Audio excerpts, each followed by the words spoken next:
Un discernement particulier est indispensable pour accompagner les personnes séparées, divorcées ou abandonnées.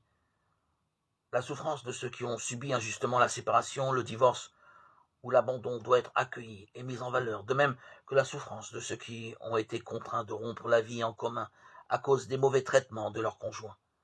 Le pardon pour l'injustice subie n'est pas facile, mais c'est un chemin que la grâce rend possible.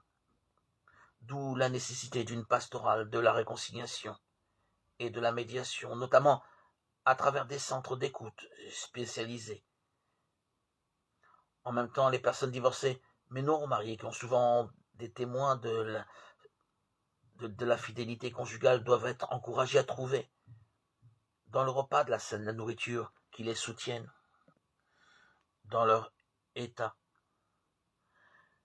La communauté locale, les pasteurs, doivent accompagner ces personnes avec sollicitude, surtout quand il y a des enfants ou qu'elles se trouvent dans de graves conditions de pauvreté. Un échec familial devient beaucoup plus traumatisant et douloureux dans la pauvreté, car il y a beaucoup moins de ressources pour orienter l'existence.